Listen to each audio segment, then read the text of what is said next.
Le journaliste australien d'investigation John Pilger, multiprimé, qui est l'auteur d'une 60aine de documentaires dont on disait qu'en Angleterre, il faisait plus d'audience que les matchs de foot, a déclaré que l'affaire Assange était l'affaire de presse la plus importante de notre génération.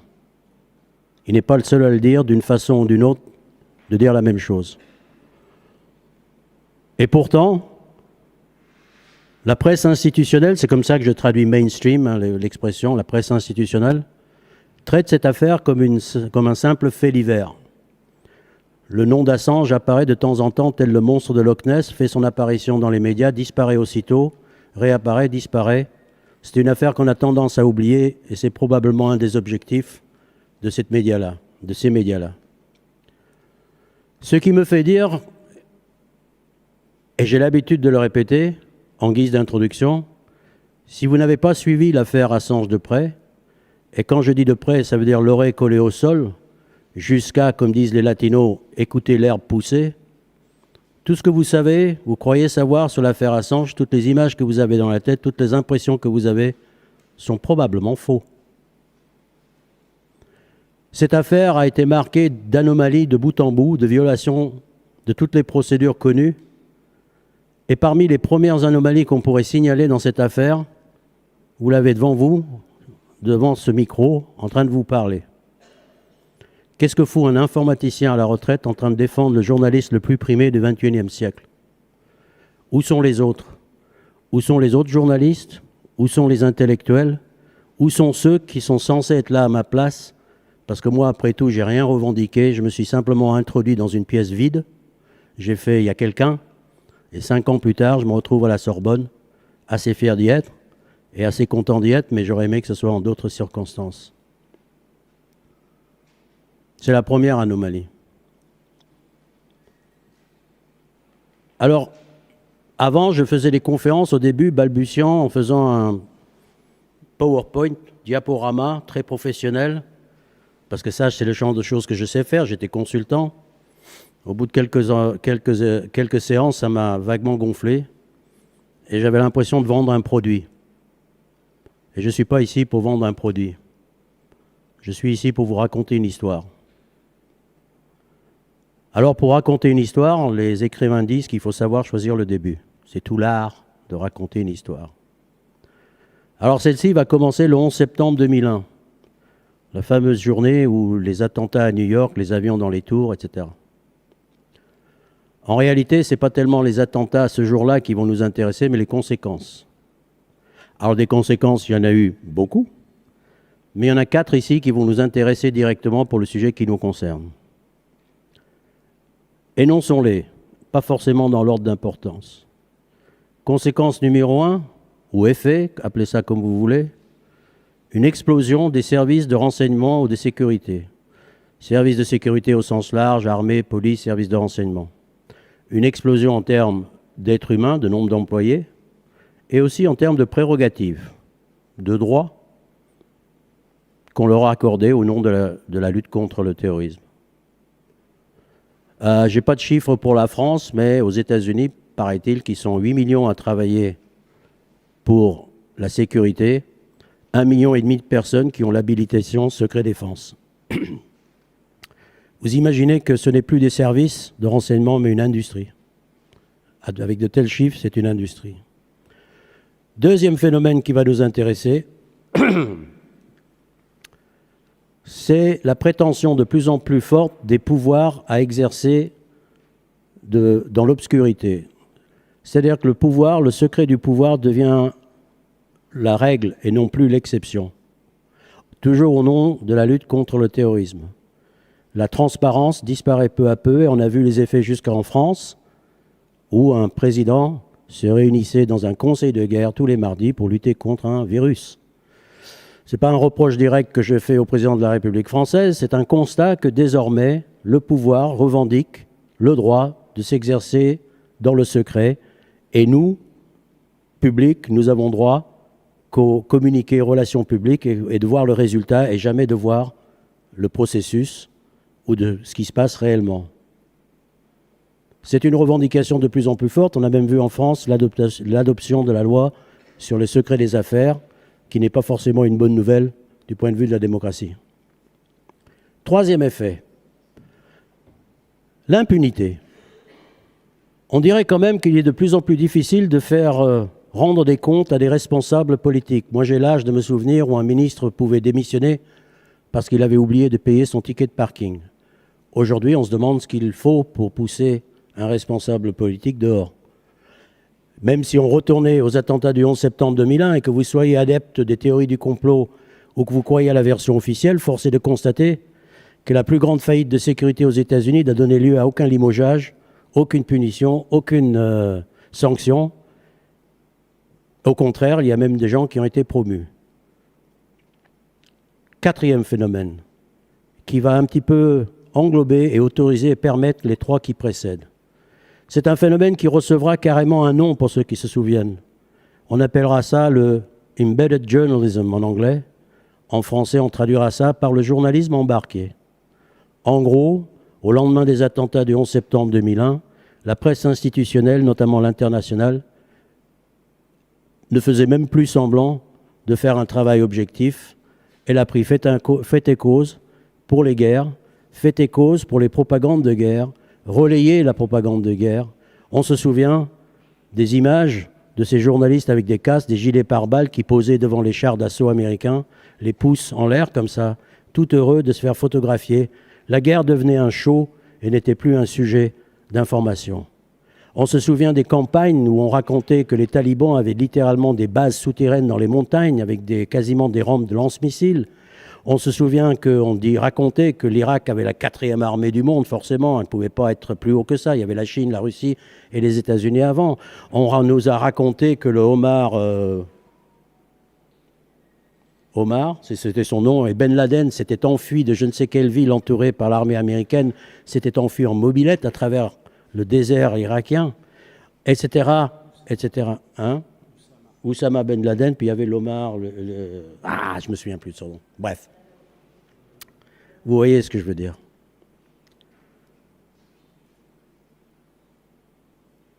À tel point, plutôt si vous croyez que j'exagère sur ce plan-là, j'invite simplement à réfléchir à la chose suivante. Quand est-ce que vous avez vu, entendu ou lu, en 20 ans, ne serait-ce qu'une seule fois, un opposant de la guerre, de l'occupation de son pays, un opposant irakien de l'occupation de son pays s'exprimer dans un grand média français ou même international? Jamais.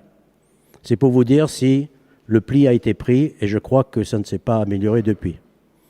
Voilà pour un contexte. Ce contexte, on va le mettre de côté pour l'instant, le garder à l'esprit. Et on va maintenant se transposer à l'autre bout de la planète, en Australie, où un jeune blondinet, Julian Assange, pas de suspense, montrera très tôt des capacités informatiques.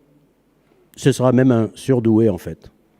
Très tôt, il se spécialisera dans la pénétration de systèmes informatiques, ce qu'on appelle le piratage, avant même que l'Internet existe d'ailleurs. Alors il faisait ça pour le sport, un peu comme un alpiniste grimpe une montagne parce que la montagne est là.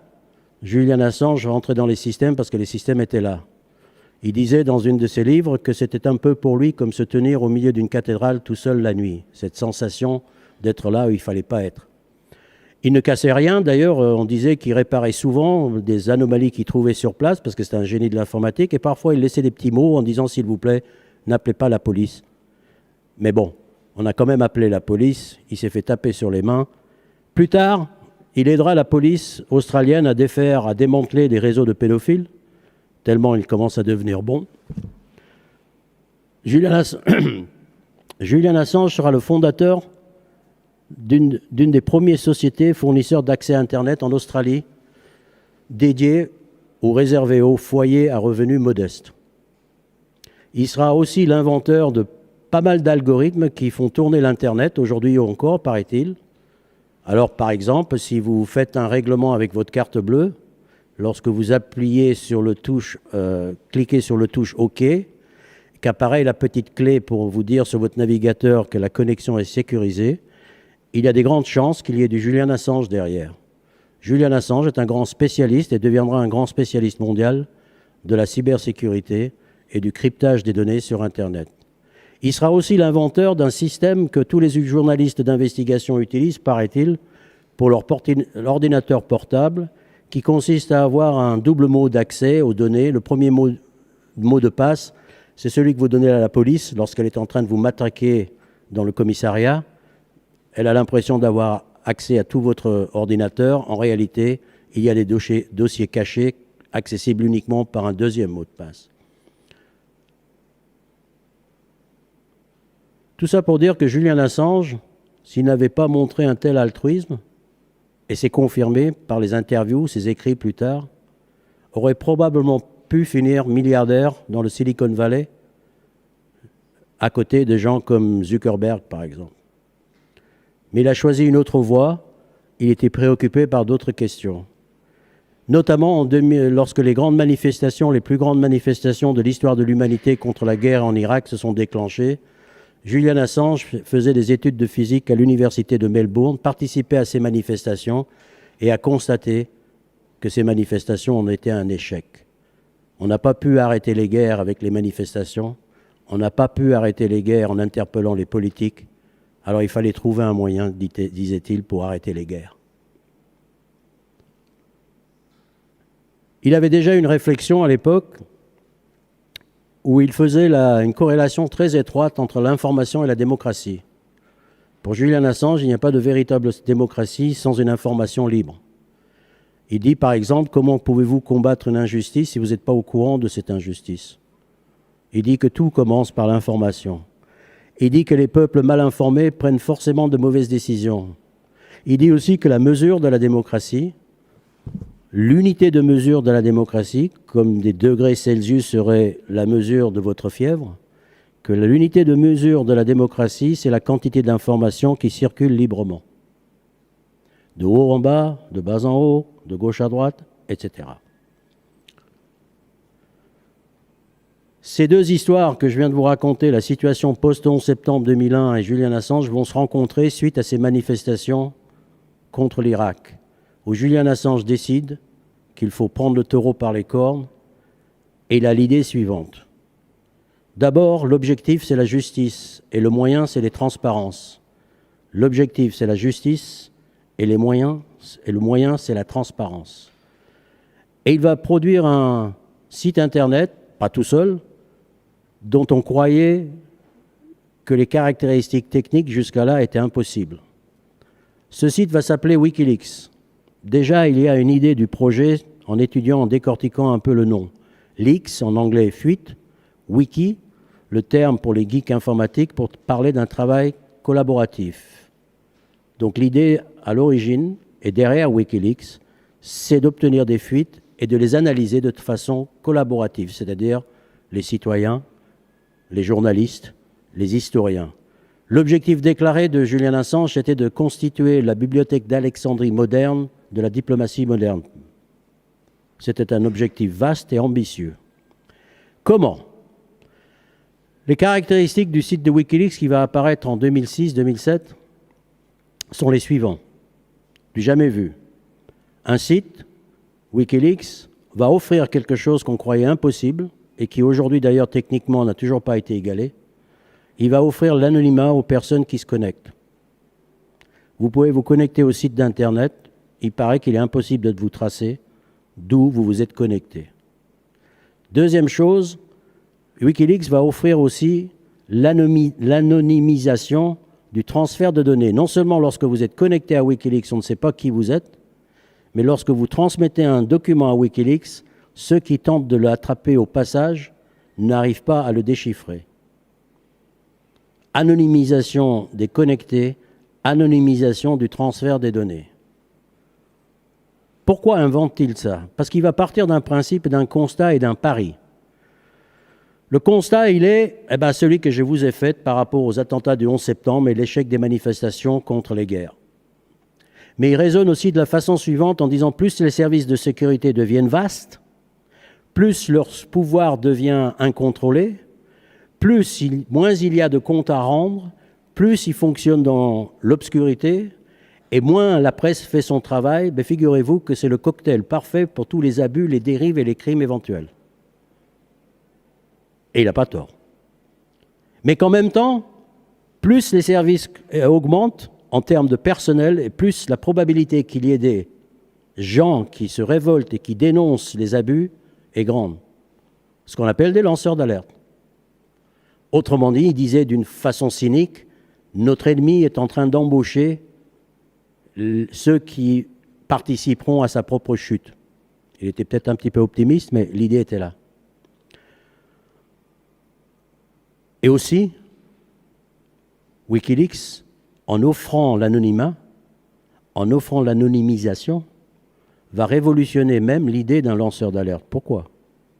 Avant Wikileaks, un lanceur d'alerte était comme une fusible. Il ne servait qu'une fois.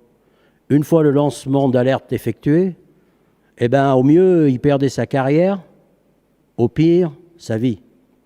Il y a des lanceurs d'alerte qui ont été retrouvés avec 2 balles dans la tête devant chez eux. Avec Wikileaks, le lanceur d'alerte, puisqu'il n'est pas connu, peut non seulement recommencer, mais éventuellement monter dans la hiérarchie de l'entité dans laquelle il travaille et recommencer autant de fois qu'il le faut. Il s'agit véritablement d'une révolution dans la dénonciation, dans le lancement d'alerte.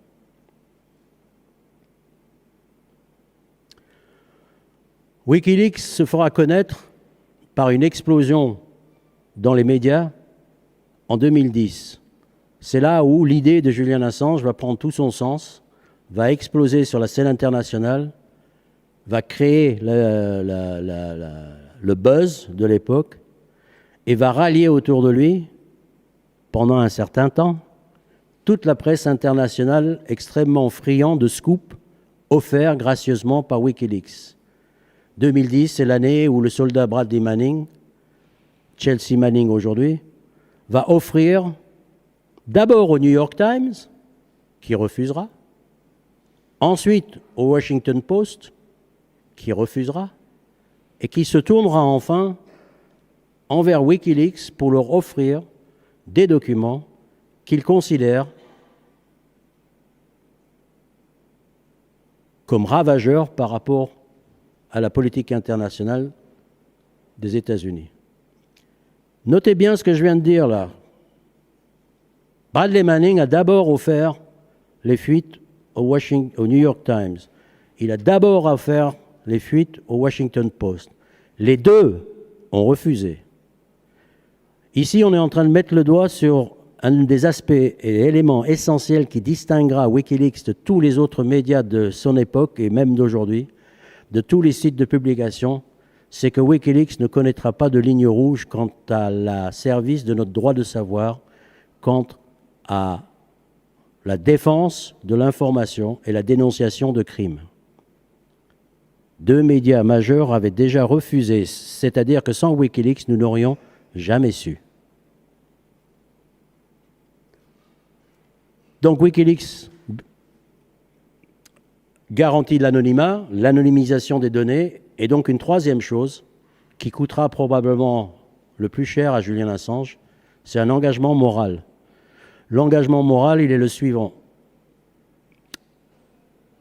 Si c'est vrai, et si ça présente un intérêt pour le public, on publie. Pas de si, pas de mais, pas de peut-être, pas de... C'est comme ça, c'est ce que Wikileaks fait. J'insiste, si c'est vrai, et si ça présente un intérêt pour le public. Il ne s'agit pas de publier des photos d'une princesse au sein nu sur la plage. Wikileaks n'est pas une organisation de paparazzi. Il ne s'agit pas de publier les codes nucléaires de je ne sais quoi.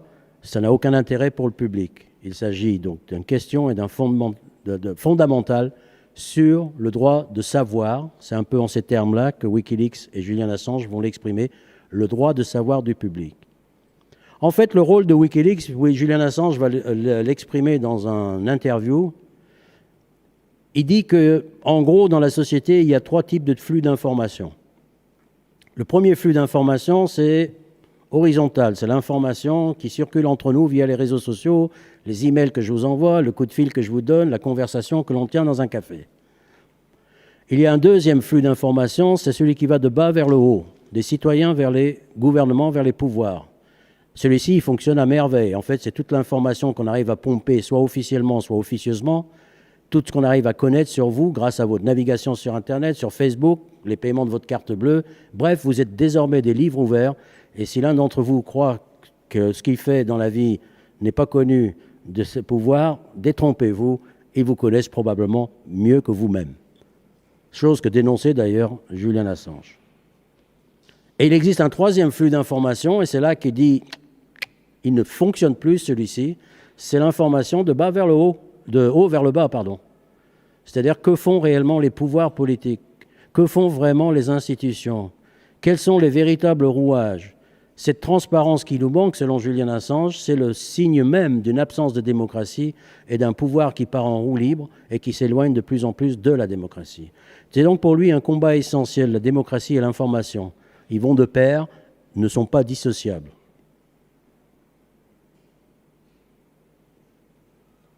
La répression, parce que répression il y a, va commencer très rapidement, avant même que l'on se rende compte. Dès 2007, j'ai dit qu'on parlait des révélations de 2010, dès 2007, le Pentagone commandera une étude pour juger de la dangerosité de Wikileaks. Question. Pourquoi ? Pourquoi est-ce que Wikileaks était considéré comme étant si dangereux ? Il était considéré tellement dangereux que les États-Unis vont constituer une équipe de 120 agents des 12 services de renseignement américains avec pour seul objectif détruire Wikileaks. 120 agents, paraît-il, c'est plus que le nombre d'agents consacrés à la chasse de Ben Laden. Si vous n'aviez pas perçu le degré de danger perçu ou réel que Wikileaks représentait, je vous assure que d'autres en face l'ont compris très vite et y ont mis les moyens. Question, je répète, pourquoi ? Pourquoi est-ce que Wikileaks, alors même qu'il n'était pas connu, a attiré jusqu'à l'attention du Pentagone et plus tard la plus forte investissement en termes d'humains et de moyens jamais mis à l'encontre d'un seul homme et d'une petite organisation, somme toute assez banale ? Eh bien, si vous avez suivi ce que j'ai expliqué sur le modèle de Wikileaks, l'anonymat garanti, l'authentification des documents. Ah oui, j'avais oublié ça. C'est qu'une fois qu'on a garanti l'anonymisation des connectés et de ceux qui fournissent les sources, Wikileaks garantissait quelque chose qui était nouveau aussi pour ce genre de site qui existait. On pouvait soumettre des documents à un site pour les voir publiés. Il garantissait leur authenticité avec une équipe d'une centaine de journalistes bénévoles à travers le monde qui, par leur spécialisation, pouvaient dire « ça c'est un document, c'est authentique, tu peux le publier ». Alors comme ça, le modèle ne paraît pas fiable à 100%. Il y a des anonymes qui publient des documents et il y a des journalistes qui disent « ouais, c'est un document authentique ou pas ». Peut-être que le système ne vous paraît pas fiable, mais toujours est-il que, comme disent les Anglais, la preuve est dans le pudding. 10 ans plus tard et 10 millions de documents plus tard, aucun document publié par Wikileaks n'a jamais vu son authenticité remis en cause.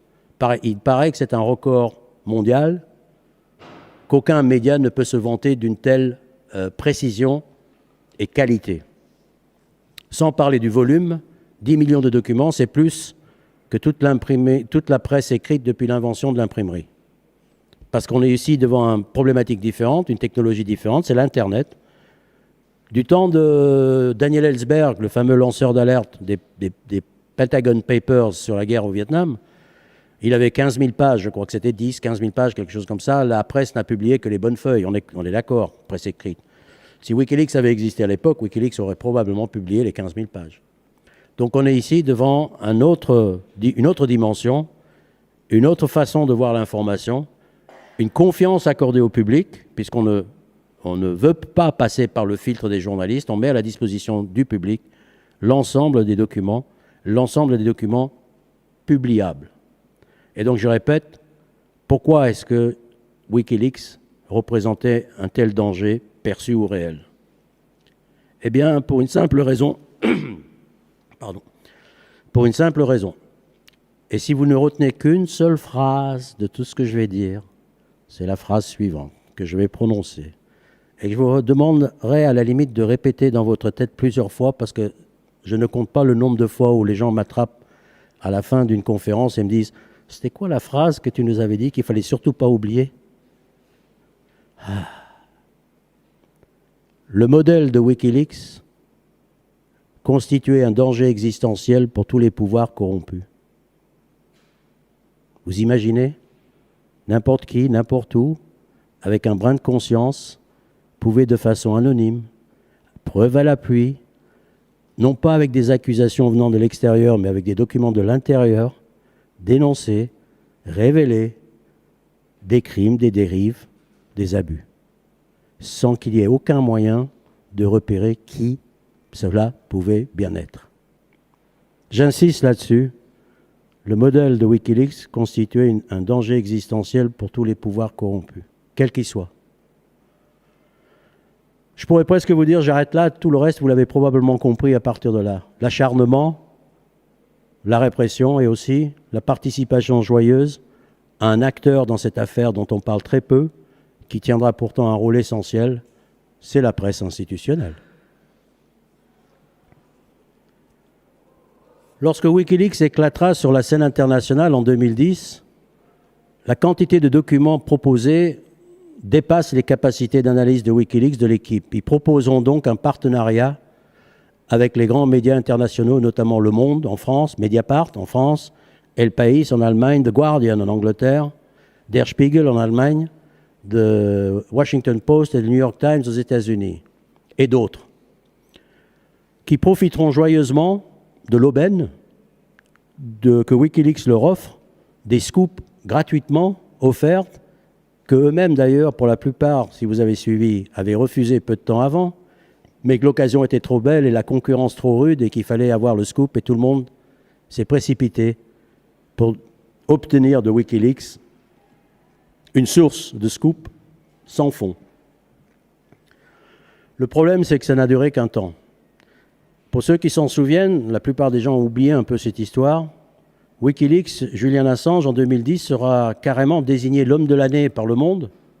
Il sera désigné l'homme de l'année par Time Magazine, le plus grand hebdomadaire américain. Et dès 2011, on peut dire que ça y est, son étoile sera déjà ternie, ce sera déjà la fin de l'aventure de Wikileaks. Je le compare, cette histoire, avec un peu d'ironie, évidemment, un peu comme la carrière des Beatles, fulgurante, et dont les impacts se ressentent encore aujourd'hui. Wikileaks, c'est un peu ça. En fait, en un an, ils auront marqué l'avenir du journalisme du XXIe siècle. Mais la répression s'abattra très tôt. La répression sera organisée par une société privée, qu'on appelle la CIA privée des États-Unis, qui s'appelle Stratfor, qui sera chargée de déterminer comment détruire Wikileaks. Comment est-ce qu'on le sait, ça? Parce qu'un lanceur d'alerte de Stratfor a communiqué les documents à Wikileaks. Stratfor elle-même a fait l'objet de fuites. La stratégie de Stratfor est énoncée comme suite. D'abord, le commentaire du patron de Stratfor qui dit, déjà, en prévoyant l'avenir des événements, la suite des événements, il dira que Julian Assange, le petit blondinet, fera une très belle mariée en prison. Ensuite, ils étudieront la chose et arriveront à la conclusion suivante, c'est que Wikileaks, c'est pas la peine d'essayer de détruire Wikileaks parce qu'il fallait détruire Wikileaks, parce que ça représentait une menace existentielle pour tous les pouvoirs corrompus. Et s'il y en a un sur cette terre qui est corrompu, et surtout à cette époque-là, et peut-être même aujourd'hui, bref, j'arrête de tourner en rond, c'était le pouvoir politique américain de l'époque. Donc, pas la peine d'essayer de le casser techniquement, quasi impossible. Et si on y arrivait, elle renaîtrait de ses cendres ailleurs. Il y avait des sauvegardes de partout un peu sur la planète, de différents serveurs dispersés à travers l'Internet. Moi-même, à l'époque, en 2010, j'avais un petit serveur dans ma cuisine, ou dans mon salon plutôt, qui modestement servait de sauvegarde aux données de Wikileaks, sans que je puisse m'en servir, parce que j'avais aucune idée comment ça marchait, mais en tout cas, j'étais content de participer à la résistance, et je recevais des flux d'informations quotidiennes qui arrivaient sur mon serveur, qui remplissait le disque d'ailleurs trop vite pour moi. Bref, l'idée c'était qu'il fallait non pas tenter de détruire Wikileaks sur le plan physique, mais sur le plan de la réputation.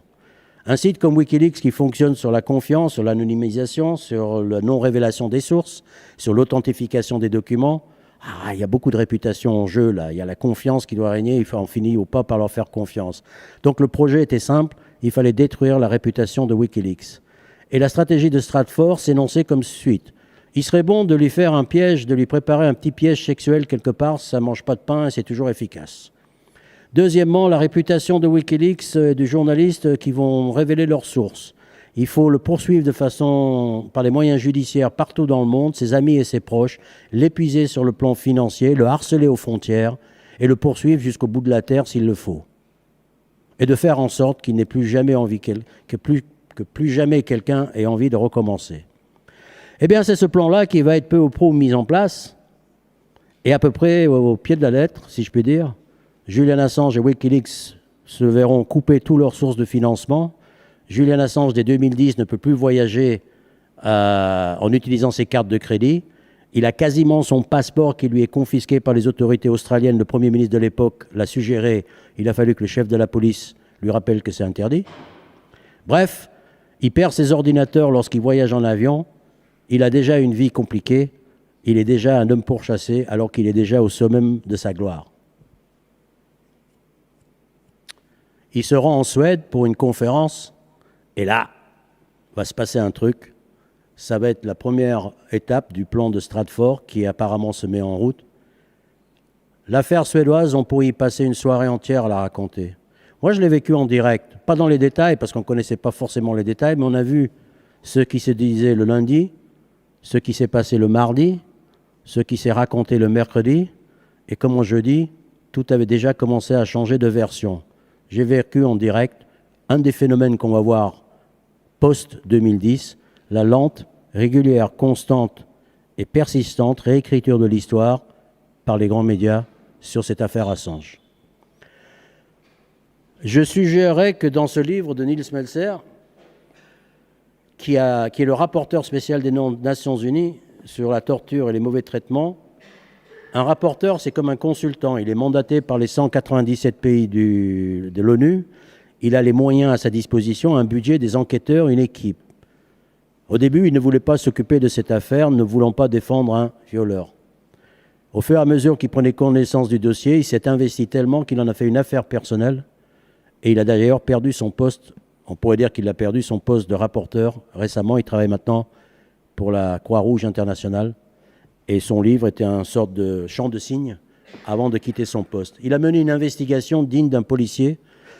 Parlant le suédois couramment, il s'est rendu en Suède, il a décortiqué l'affaire, il a eu affaire à toutes les pièces. Sa conclusion est sans appel, mais c'est ce que nous disons depuis 2010. Mais bon, je vais faire appel à l'argument d'autorité. Nils Melzer, le rapporteur des Nations Unies. Julian Assange n'a jamais été accusé de viol par 2 femmes en Suède. Si vous avez la vague sensation que oui, si vous avez la vague impression d'avoir entendu ça plus d'une fois dans les médias, nous pouvons vous expliquer comment cette idée vous est arrivée dans la tête et pourquoi elle n'a rien à y faire. Je crois qu'il s'agit d'une des plus belles opérations de propagande et de désinformation auxquelles j'ai pu assister, et Dieu sait si j'en ai assisté à plus d'une.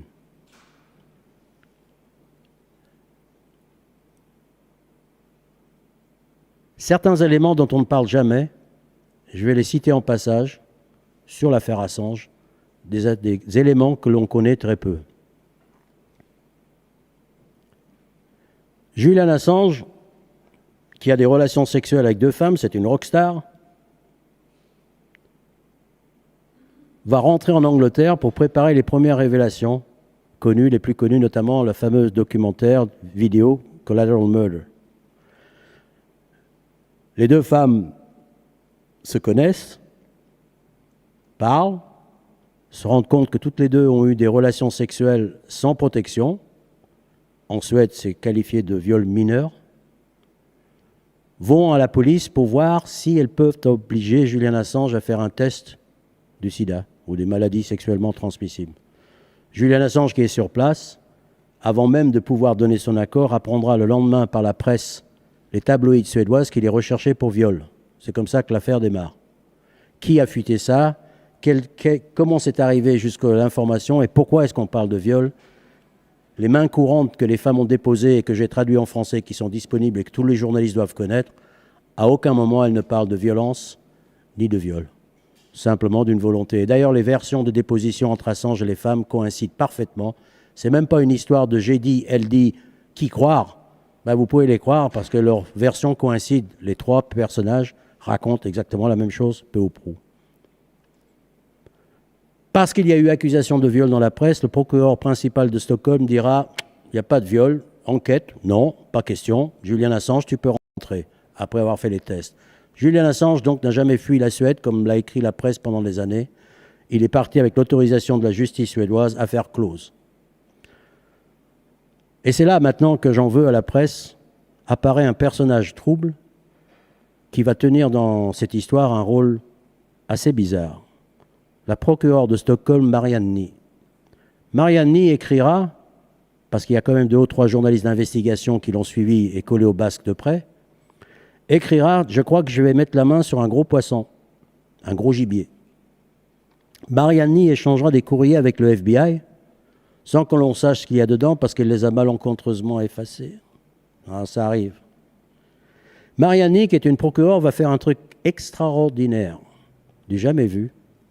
Elle va rouvrir une affaire qui a été close sans qu'il y ait aucun élément nouveau.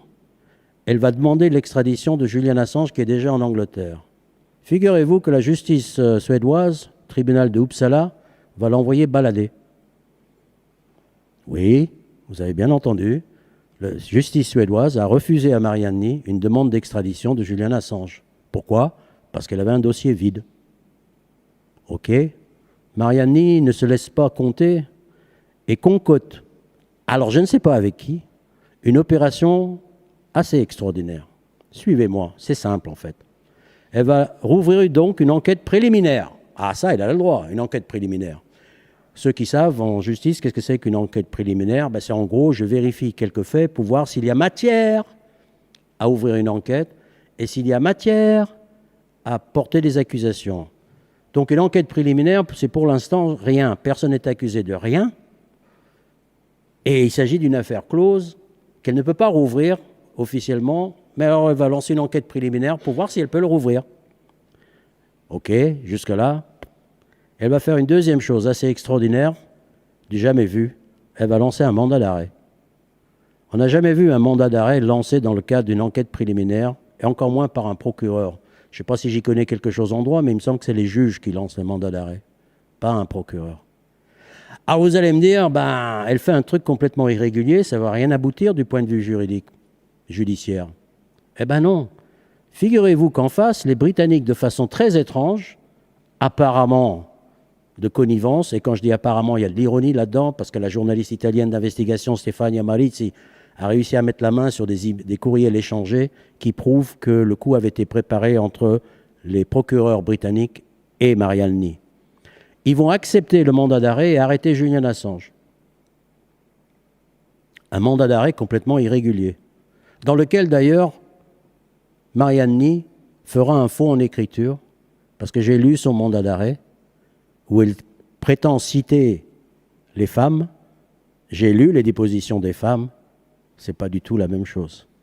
D'ailleurs, c'est tellement vrai que la justice britannique a reconnu que Marianne Ny a traficoté son mandat d'arrêt dans le compte-rendu de la Haute Cour. Ils reconnaissent d'ailleurs qu'un mandat d'arrêt émis dans le cadre d'une enquête préliminaire par un procureur, c'est pas normal du tout. Mais la justice, entre guillemets, britannique, va faire encore une chose extraordinaire, et cette affaire n'a que des choses extraordinaires, va décider la chose suivante. Ah, c'est vrai qu'en droit britannique, on ne devrait pas servir ce mandat d'arrêt, il est totalement illégal. Mais parce que c'est la Suède, et parce que c'est un pays continental, on va considérer que ce n'est pas les règles britanniques qui vont jouer, mais des règles continentaux, notamment la définition de ce qu'est une autorité judiciaire. On va prendre la définition française. Pourquoi française? Pourquoi pas? Donc une procureure, pour cet instant-là, pour cet acte-là, et uniquement pour cet acte-là, la justice britannique va dire que le mandat d'arrêt est tout à fait valable et on va arrêter Julian Assange. C'est tellement grotesque cette affaire, tellement aberrant, tellement ahurissant, que la justice britannique, figurez-vous, va changer, pardon, pas la justice, l'État britannique va changer la loi en Grande-Bretagne pour que cela ne puisse plus jamais se reproduire, en précisant spécifiquement les conditions dans lesquelles un mandat d'arrêt peut être acceptable et servi du côté britannique. Elle adoptera cette loi après l'arrestation de Julian Assange, et cette loi sera assortie d'une clause de non-rétroactivité que les avocats en Grande-Bretagne appellent, devinez quoi, la clause Assange. Nous sommes ici devant une manipulation tellement grotesque, tellement grandiose, tellement bien pensée, que j'en suis déjà là à dire la presse internationale, ici, a failli dans son rôle d'information pour des éléments aussi concrets, aussi factuels, je n'invente rien.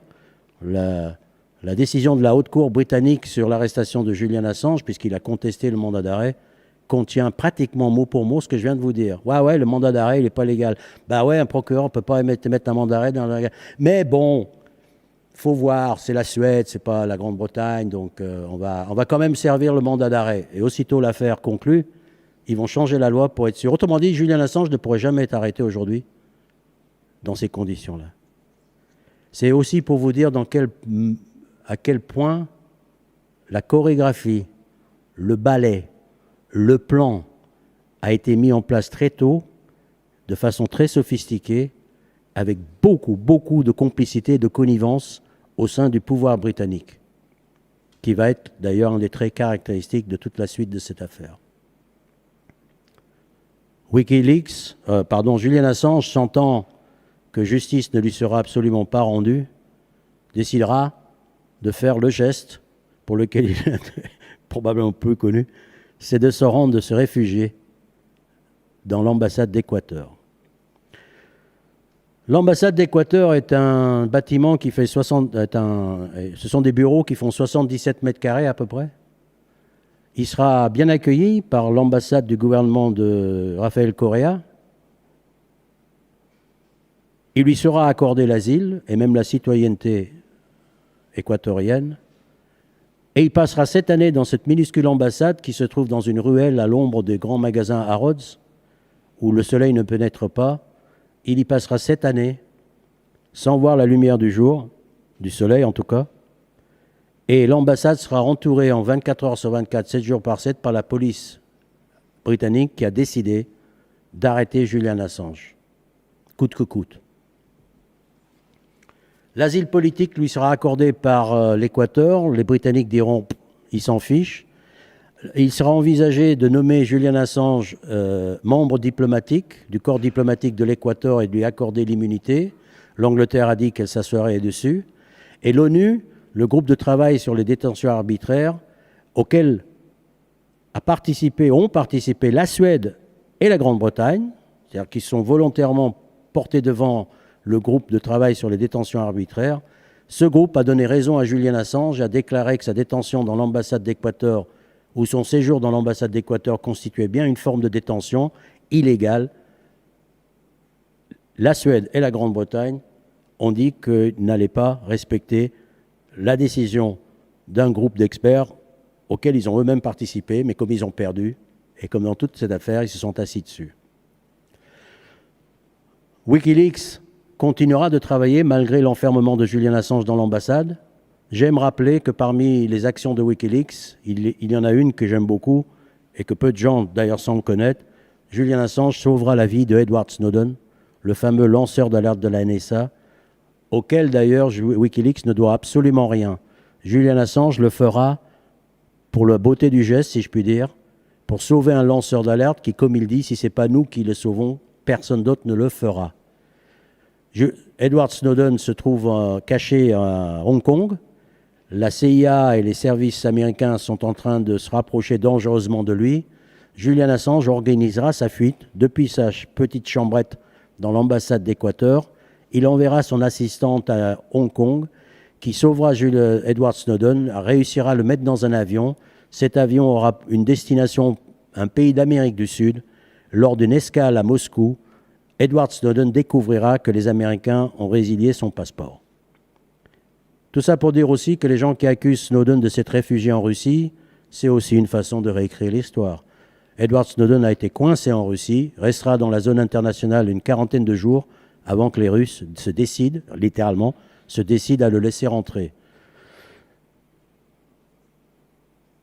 Julian Assange continuera à piloter Wikileaks, qui continuera à faire des révélations année après année.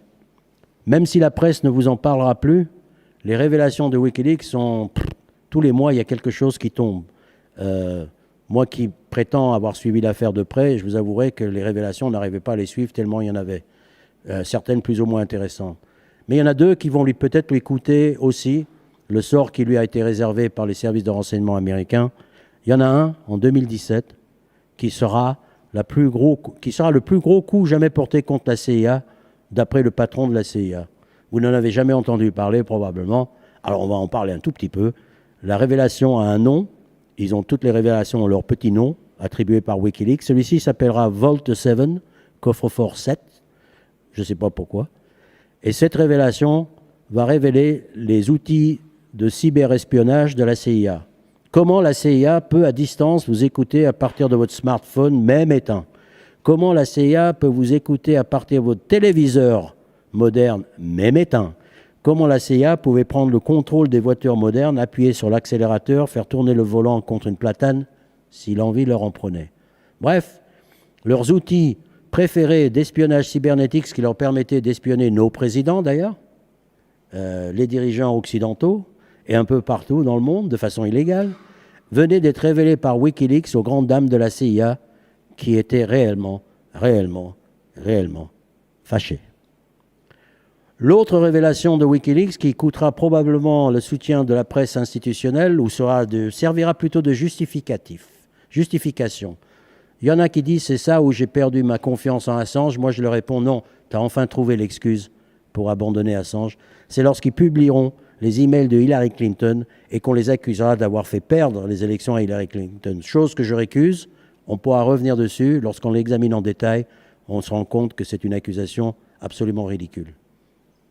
Bref, Julian Assange sera dans l'ambassade, le pouvoir en Équateur changera, le président Lénine Moreno deviendra un ennemi juré de Julian Assange, fera tout pour lui pourrir la vie, pour essayer de le convaincre de sortir de son plein gré, parce qu'il a la citoyenneté, parce qu'il a l'asile politique.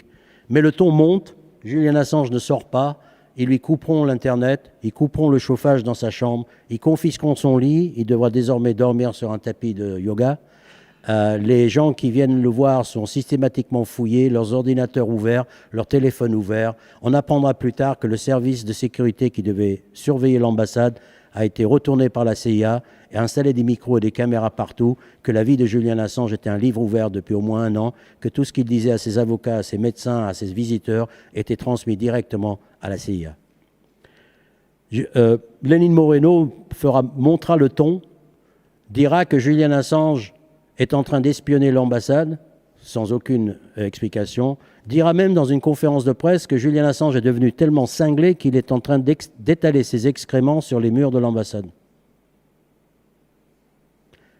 Ceux qui vont réussir à le voir dans cette dernière année à l'ambassade diront qu'il est très mal en point, qu'il a une maladie pulmonaire chronique, qu'il a un problème osseux et qu'il a une dent cassée parce que mystérieusement dans sa nourriture, il a trouvé des morceaux d'acier et qu'il ne peut désormais que manger de la nourriture liquide. Ils lui confisqueront ses appareils de rasoir et son rasoir et sa mousse à raser pour que le jour où ils l'expulseront, le 11 avril ou le 16 avril, pardon, je vais toujours confondre, enfin en avril 2019, 19, il apparaîtra avec cette tête hirsute où vous le voyez traîner dehors. Je vous dis, tout a été extrêmement bien calculé. Le soir même, dans les médias américains, dans les talk-shows nocturnes, où je me suis branché immédiatement pour voir un peu, la vague de moqueries qui s'abattait sur lui, on le traitait de Père Noël grincheux, on parlait de son odeur corporelle, il devait sentir mal, que l'ambassade d'Équateur pouvait enfin passer un Karcher dans sa chambre. Bref, ils étaient contents qu'il était arrêté, ils étaient contents qu'il était en mauvais état. Pendant ce séjour dans l'ambassade, il conviendrait de dire maintenant, de décrire un peu, parce que c'est un peu le titre quand même de la conférence, la crucifixion médiatique. Le rôle de la presse ici a été essentiel. L'attaque, le renversement d'alliance a été mené très certainement, pour moi c'est très clair, par The Guardian, le journal britannique, qui était paradoxalement peut-être le partenaire le plus proche de Julian Assange. Mais un des rédacteurs en chef, et pas n'importe lequel, le rédacteur en chef du département investigation, qui s'appelle Luke Harding, se révélera ce qu'il était, une véritable crapule. Il le montrera tout au long de la suite de l'histoire. Luke Harding, en tête, mais pas que lui, mènera une attaque frontale contre Julian Assange, qui ne peut plus s'exprimer, qui est enfermé dans l'ambassade, allant jusqu'à parler de ses chaussettes, encore une fois de son odeur corporelle, en train de dire que c'est un antisémite, un paranoïaque, parce qu'il dit qu'il va être extradé vers les États-Unis, alors que les États-Unis, jusqu'à là, ils n'ont pas pipé mot encore, à part leur mécontentement des révélations. Un journaliste du Guardian, pas Luke Harding, traitera Julian Assange publiquement de étron. J'aimerais savoir combien de fois un journaliste, dans sa carrière, a utilisé ce vocabulaire pour traiter quelqu'un de étron. Il y aurait des George Bush, des Tony Blair, peut-être des tas de gens sur la planète qui pourraient éventuellement être appelés comme ça en public. Mais non, elle a réservé ça, ce moment de gloire, ce moment d'intense rébellion de sa part, de colère, à un homme seul, isolé dans une ambassade à terre. Quel courage! Quel courage! Un autre journaliste du Guardian, se moquant de Julian Assange, qui dit qu'il risque d'être extradé vers les États-Unis, se moquera de lui et dira « mais non, mais non ». La seule chose qui l'empêche de sortir de l'ambassade, c'est son orgueil.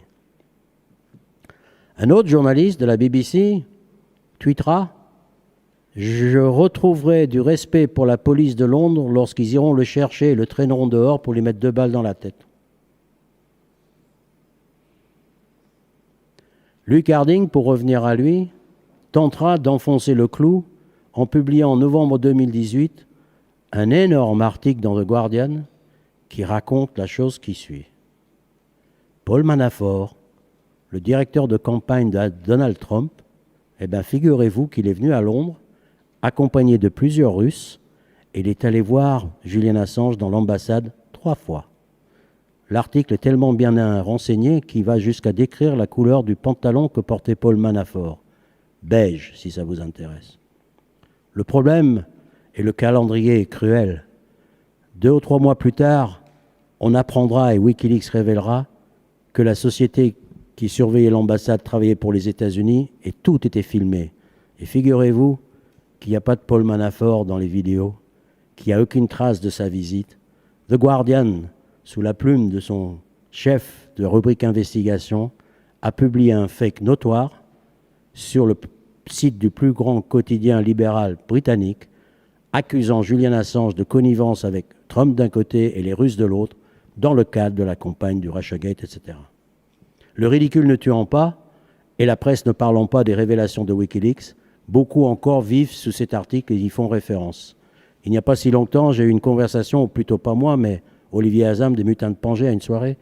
On discutait avec l'ancien correspondant, en tout cas il s'est présenté comme ça, de l'AFP à Moscou, qui nous a dit « Ah, Julian Assange, ouais, il faudrait qu'il soit libre, mais quand même, un Russe, tout ça, agent russe. » On lui a dit « Mais pourquoi tu dis ça ?»« L'article de Luke Harding. »« Non, mais, attends, t'es pas au courant ?»« Non, non, mais... » Bref, littéralement, l'ancien correspondant de l'AFP à Moscou, littéralement, nous a dit à nous qu'il fallait qu'on porte les preuves que Julian Assange n'était pas un agent russe, que sa conviction lui suffisait.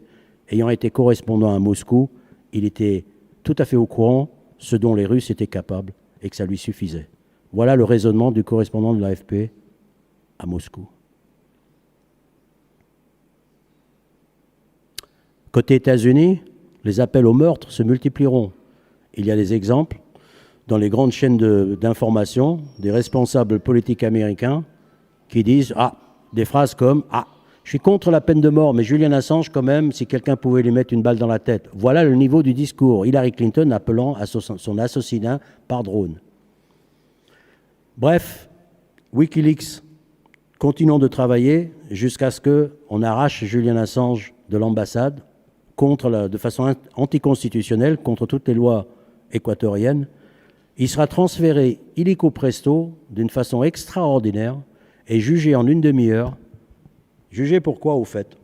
Juste au moment où je vous parle et au moment où il était extrait de l'ambassade, Julian Assange n'est coupable de rien, en fait. Une enquête préliminaire n'est pas une accusation. Les Américains, ils disent rien, pour l'instant. En fait, il a juste violé ses conditions de libération lorsqu'il était sous mandat d'arrêt, le fameux mandat d'arrêt. Eh bien, il sera condamné à la plus forte peine jamais prononcée contre quelqu'un qui a violé sa condition libération conditionnelle. il sera condamné à 1 an de prison ferme. Il fera 1 an de prison dans une prison de haute sécurité qu'on appelle le Guantanamo britannique. C'est du jamais vu, et je crois, parce que je lis beaucoup sur l'affaire, que c'est la première fois que quiconque en Grande-Bretagne a été condamné à la peine maximum pour une simple question de violation de la liberté surveillée. C'est pas comme si on ne savait pas où il était, hein, il était à l'ambassade d'Équateur. Et il effectuera cette peine jugé en 1 demi-heure dans la prison de Belmarsh. Il n'aura même pas une réduction de peine pour bonne conduite, il fera les 50 semaines jusqu'au bout. Et là, les Américains vont se réveiller. Enfin, ils vont entrer en scène. Je dis enfin parce que depuis le début, ils sont forcément en train de tirer les ficelles. On voit leurs chaussures poindre sous les rideaux derrière les coulisses. Et ils vont demander une première demande d'extradition accusant Julian Assange de tentative d'intrusion d'un ordinateur. Regardez comme le ballet est bien chorégraphié, comme par hasard, et c'est normal. À ce moment-là, et uniquement à ce moment-là, la Suède va abandonner les accusations, se retirer de la scène pour laisser la place aux États-Unis qui sont les véritables acteurs. On ne pouvait pas avoir 2 demandes d'extradition en même temps, on est d'accord ? Donc la Suède se retire pour céder la place aux États-Unis d'Amérique, qui vont arriver avec une accusation assez incroyable. Dans un premier temps, ils accusent de Julian Assange de tentative d'intrusion d'un ordinateur. Figurez-vous que ce n'est même pas un ordinateur américain, c'est un ordinateur islandais. Je vous rappelle que Julian Assange, le siège de Wikileaks, se trouve en Islande. Wikileaks, pardon, je dis chaque fois Wikileaks, Julian Assange sera maintenu en prison par la justice, entre guillemets, britannique, dans l'attente donc de la procédure. Il a accompli sa peine pour laquelle il était condamné et à partir de maintenant, il est en préventif. Toujours dans une prison de haute sécurité, toujours en isolement, parce que comme c'est un prisonnier non violent, il faut logiquement le protéger des prisonniers violents. Au lieu de le mettre dans une prison de prisonniers non violents, ils le mettent en isolement. Et il est soumis d'ailleurs en fait au régime carcéral des condamnés de Belmarsh, haute sécurité, alors qu'il est en préventif. Donc il ne peut pas préparer son procès, il ne peut pas communiquer, ses communications sont limitées, il doit choisir les coups de fil à ses avocats ou à sa famille, c'est l'un ou l'autre. Il n'a pas droit à un ordinateur, il n'a pas droit à des sorties, il n'a pas droit à certaines lectures, bref, il est soumis, donc je disais, aux conditions des condamnés dans une prison de haute sécurité à Londres.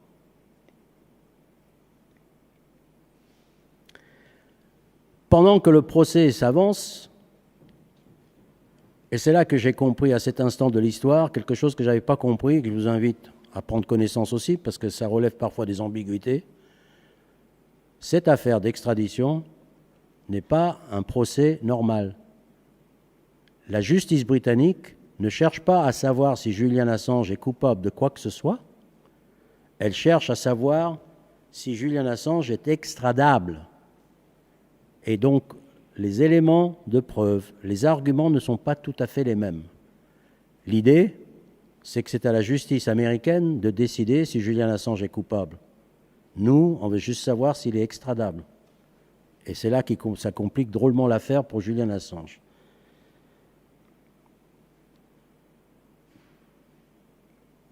Je reviendrai tout de suite et je rebondis sur l'affaire de la presse internationale dans cette affaire.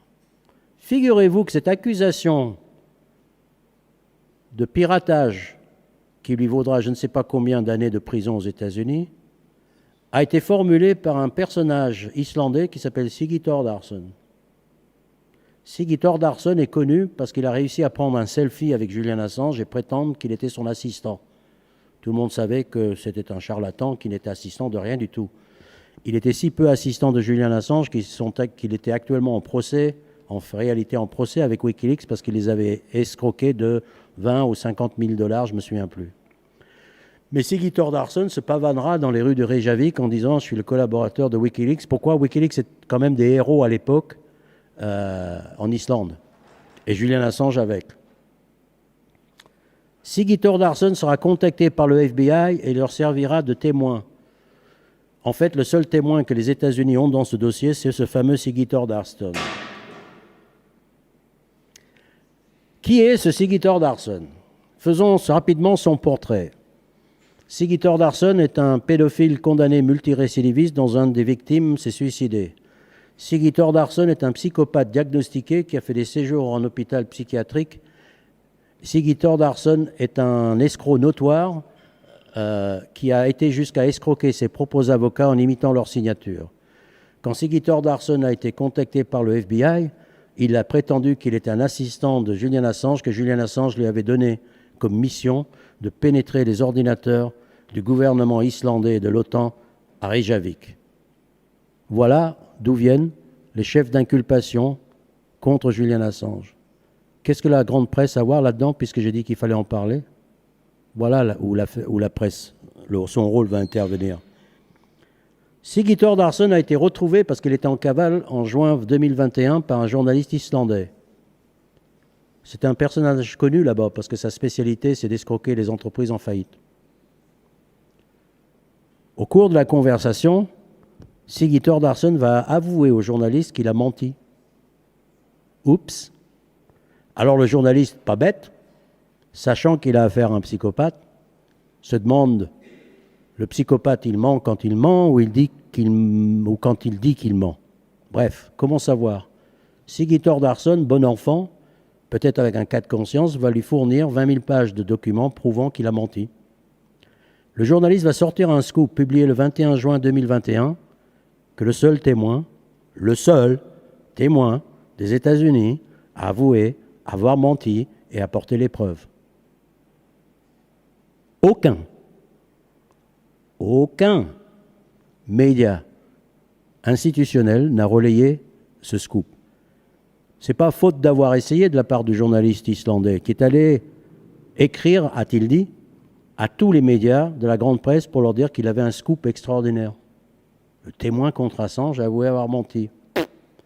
Il est allé jusqu'à Londres au procès d'Assange pour leur taper sur l'épaule, pour leur dire hey, « les gars, j'ai un scoop ».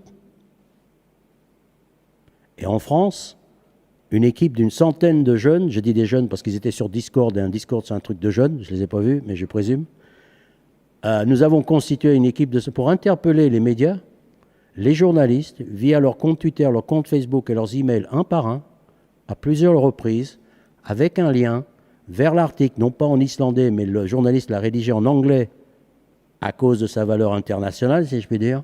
Il n'y en a pas un seul qui a réagi. Il n'y en a pas un seul qui a relayé l'information. Il y a un seul journaliste, un journaliste des Échos, qui a réagi en disant « Est-ce que vous pouvez m'organiser une interview avec Julian Assange ?» Il ne devait manifestement pas savoir qu'il était enfermé dans une prison de haute sécurité. C'est pour vous dire le niveau. Lorsqu'on est incapable de faire passer, lorsqu'on est incapable de relayer des éléments factuels, aussi factuels que ça et aussi importants que ça, j'ose même pas partir dans le délire de vous décrire tous les autres éléments moins factuels, moins importants, moins déterminants de l'affaire Assange. J'y passerai des heures. Je disais à Rémi, là, qu'un jour on m'a laissé roue libre, un soir sur Internet, j'ai parlé. Et ça a duré 8h20. Il paraît que j'ai battu le record du coach Chavez en termes de... C'est pour vous dire si l'affaire est impossible à décrire dans le cadre d'une conférence de ce type-là. Mais c'est pour vous dire aussi s'il y a des ramifications. Julian Assange sera traité, très maltraité, très mal soigné.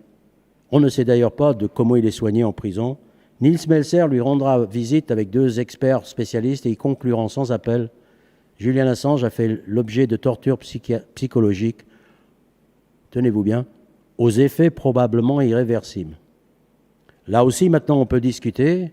Lorsque le expert des Nations Unies, avec 2 experts psychiatriques, viennent nous expliquer que à Londres, un journaliste en détention préventive a subi des torture psychologique aux effets irréversibles, on s'attendrait quelque part, à un moment donné, à une réaction. D'ailleurs, la situation de Julian Assange, journaliste en préventive dans une prison de haute sécurité, je vous dis tout de suite, ça n'a pas l'air de réveiller le moindre neurone chez les journalistes institutionnels. Cette simple question devrait leur poser question. En dehors de toutes les histoires, Hillary Clinton, Trump, pas Trump, etc., en fait, que fait un journaliste dans une prison de haute sécurité en préventif? Pour moi, c'est le sommet de l'iceberg qui explique tout le reste, cette gigantesque, au mieux, angle mort que les journalistes ont de cette affaire, en tout cas pas tous, mais la plupart. Sinon de l'agressivité envers Julian Assange au pire, ou une haine, comme certains journalistes l'expriment. Une haine qui vient d'où? Qui vient pourquoi? On peut répéter leurs arguments et on peut aussi faire preuve d'un peu d'imagination. Les arguments, en voilà un d'arguments. Luke Harding, encore lui, chef de la rubrique investigation du Guardian, celui qui a fait le faux article, celui qui a mené l'attaque contre Julian Assange. Interrogé dans une école de journalisme, pourquoi tant de haine contre Julian Assange, sa réponse sera laconique et sera la suivante. Eh bien, parce que ce type ne suit pas les codes du métier. On est en train de parler d'un journal qui a réécrit l'histoire sur Julian Assange, qui a publié des fake news. Bref. D'autres, ça m'arrive fréquemment quand j'essaye de le tirer sur leur manche. Est-ce que je peux vous parler de Julian Assange? En gros, quand ils daignent vous adresser la parole, ils vont tout de suite vous sortir. Il a fait gagner Hillary Clinton. Apparemment, ça leur suffit pour qu'un journaliste soit torturé et envoyé pour 175 ans aux États-Unis. Et apparemment, eux seraient incapables d'essayer d'influencer sur le résultat d'une élection, quel qu'il soit. Apparemment. Le traitement dans le cours du procès de Julian Assange, je vais commencer à raccourcir. Il durera 2 ans, la procédure d'extradition. Les procédures d'extradition sont suivies par des audiences tous les 28 jours. C'est la règle en Angleterre. Je vous laisse compter combien ça fait. À cause du Covid, la plupart des audiences étaient organisées par vidéoconférence. Ce n'est pas moi qui le dis, c'est les journalistes, les rares qui suivaient l'affaire, qui tentaient de se connecter. Je crois que pas une seule séance vidéo n'a fonctionné correctement. Lorsque les journalistes qui voulaient suivre l'affaire recevaient le lien, ils le recevaient le lendemain de l'audience. Lorsqu'ils le recevaient le jour même, ils le recevaient après l'heure de l'audience. Lorsqu'ils le recevaient le jour même et avant l'audience, le lien envoyé vers une autre salle d'audience où on suivait un autre procès que celui d'Assange. Lorsqu'ils le recevaient à l'heure pour la bonne salle, il n'y avait pas de son. Lorsqu'ils le recevaient à l'heure pour la bonne salle avec le son, il y avait un grésillement. Lorsqu'ils le recevaient pour la bonne salle à la bonne heure et sans grésillement, ça s'interrompait au bout de 5 minutes. Etc., etc., etc. Ce n'est pas moi qui le dis, c'est les journalistes d'investigation. Cette affaire a fait l'objet d'un sabotage et tout a été fait pour que le public, vous, ne puisse pas suivre cette affaire. Jusqu'à l'expulsion ou l'interdiction d'entrée de la salle d'audience à plus de 50 ONG. Si vous ne le savez pas, Amnesty International a déclaré que c'est la première fois qu'on lui refuse l'entrée d'un tribunal. C'était celui de Julian Assange, le procès à Londres. Aujourd'hui, Julian Assange est défendu par toutes les ONG possibles et imaginables, par tous les syndicats de journalistes possibles et imaginables, et vous n'en saurez rien. Je répète, Julian Assange n'est pas seul, il est accompagné par tout ce que vous pouvez imaginer d'acteurs légitimes sur les questions de presse et de liberté. Par contre, il a été isolé de l'opinion publique. Parmi les autres détails de l'affaire, si je puis dire, lorsqu'il y a eu le Covid, il y a eu la question d'alléger la population carcérale, comme ça se fait assez couramment. Évidemment, les avocats d'Assange se sont tout de suite emparés de l'opportunité pour essayer déjà de le faire sortir d'une prison de haute sécurité, une prison normale, quoi. Encore mieux s'il pouvait être en résidence surveillée, mais bon. La réponse du ministère de la Justice britannique a été la suivante. Il faut que je prenne mon élan parce que je ne veux pas rater mon effet. Julian Assange n'accomplissant actuellement pas de peine, il n'est donc pas éligible pour être libéré.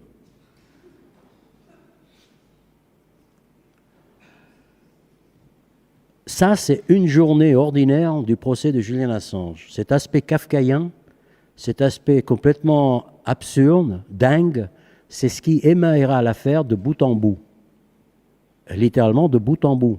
Et tout sera de cet ordre-là.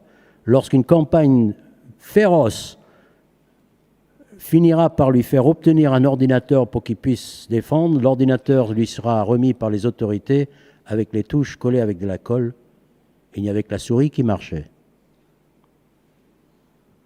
On en a des exemples comme ça tous les jours, autant que vous en voulez. Tiens, hier, Reporters sans frontières a voulu rendre visite à Assange. La demande a été faite il y a des mois, l'autorisation a été accordée. Un journaliste, Reporters sans frontières, Rebecca Vincent, qui a fait un excellent travail, et c'est rare que je dise que Reporters sans frontières a fait un excellent travail dans quoi que ce soit, mais ça c'est une autre histoire. Rebecca Vincent, correspondante de RSF à Londres, et Christophe Deloire, le secrétaire général à Paris, se sont présentés à la prison de Belmarsh hier et se sont vus refuser l'entrée de la prison. La justification est tombée quelques heures plus tard.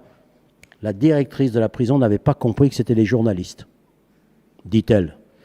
Quand on vient de la part d'une organisation qui s'appelle Reporters sans frontières, on se dit que ce n'est pas des plombiers. Mais bon, c'est un exemple de la mesquinerie et de la torture psychologique. On peut aller encore plus loin.